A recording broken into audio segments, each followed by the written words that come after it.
The reason why this is of such importance is that if the 9/11 drone swap hypothesis turns out to be true, it means that commercial airliners are being landed at privatized airports, and armed men were on the ground, waiting to detain and murder the passengers. If anyone was capable of carrying out such cold-blooded crimes on American soil, then the secret operatives of USASOC must definitely rank at the top of the suspect list. Under the influence of psychopaths and war criminals, no military operation planned by them could be ruled out on moral grounds alone.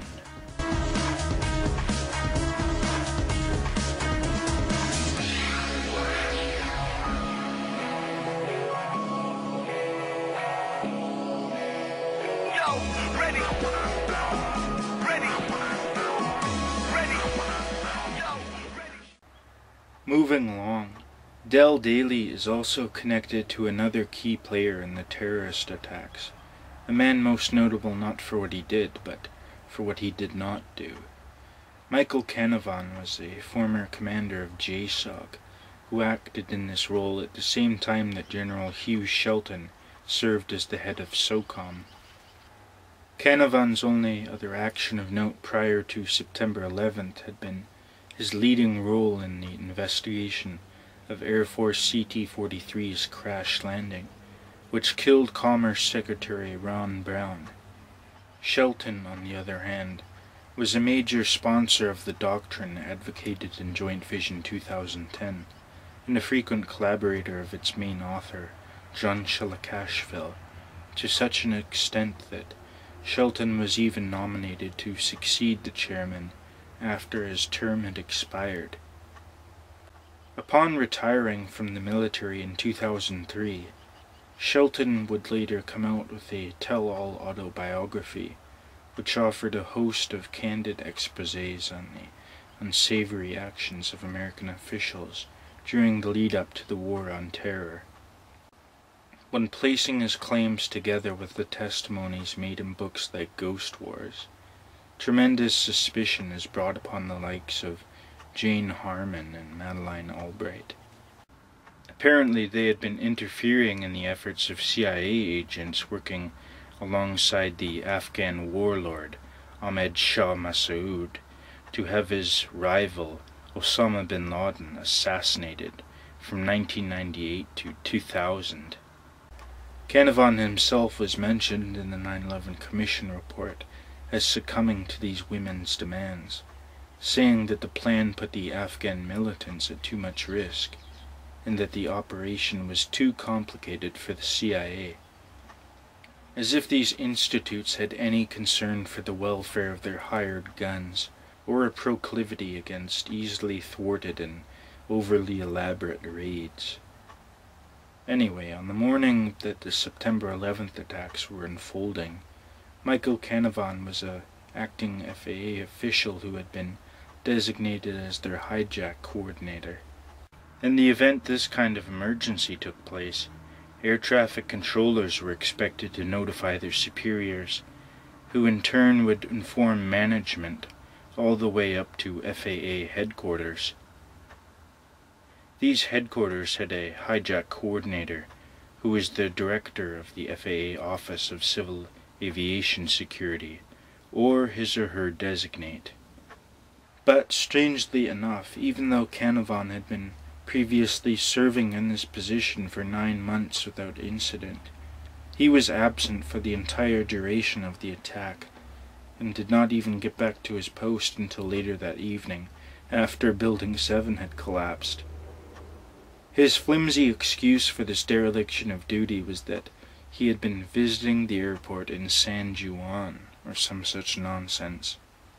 Finally, bringing the circle of suspicious characters across America's special operations to a close is the commander of SOCOM itself, General Charles Holland, who came on the radar after his treasonous shutdown of Able Danger, which was an innovative research effort aimed at gathering electronic data on terror operatives from around the world. and which was later discovered to have identified a number of the 9/11 hijackers, including ringleader Mohammed Atta. This, along with many other deliberate intelligence failures, was what allowed the devastating attacks to go forward unimpeded. SOCOM headquarters is located on MacDill Air Force Base, as are a number of its subordinate units. How convenient it was, then, for such a duplicitous individual to be in command of several thousand elite members of the nation's special forces, and stationed at the only base in the country where Flight 77 could have been landed in without attracting undue attention. Something we can be sure of is that Major General Charles Holland's guilt does not end with the shutdown of Able Danger alone. For one thing, he became heavily invested in the financial escapades of Aero-Environment, a company which experienced huge profits after the War on Terror began. They offer a host of unmanned aerial vehicles to the U.S. military, models that are alleged to use software bootlegged from the Global Hawk project. How in the world did they get their hands on that? So far, nobody has bothered to ask Mr. Holland on the role played by his co-worker, William Hodges. Prior to his assignment as commander of MacDill Air Force Base, Brigadier General Hodges had been posted to the staff of the Assistant Secretary of the Air Force for Acquisition, probably as a subordinate of Lieutenant General Gregory Martin. Among other things, this puts them in a position of influence over the Air Force's Scientific Research Office in Arlington, Virginia, located just down the block from where a Raytheon facility was working on a revolutionary new guidance system.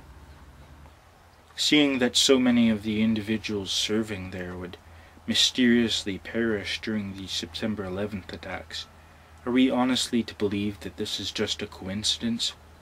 Maybe someone can explain why this laboratory was being headed by Dr. Lyle Schwartz, a former director of NIST, or his connections to Arden Bement, who was a board member of the Patel Corporation during the time that it was supplying linear cutting charges and hyper-weaponized anthrax to the CIA and Pentagon.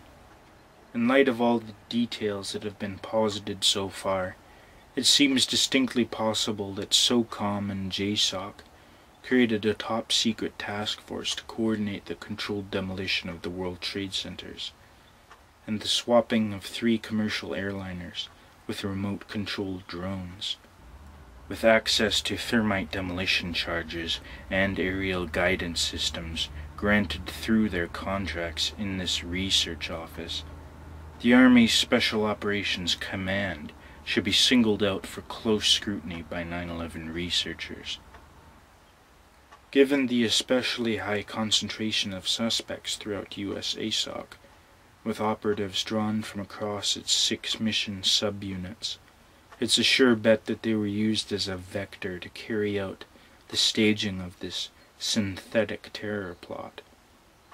With Army engineers and ordnance experts for the controlled demolitions and field work, aircraft maintenance engineers from SOAR to modify the KC-767 tankers, and a detachment of soldiers to handle the prisoners offloaded from the AA and UA flights, they could have easily managed more than half of the actions that were taking place that day.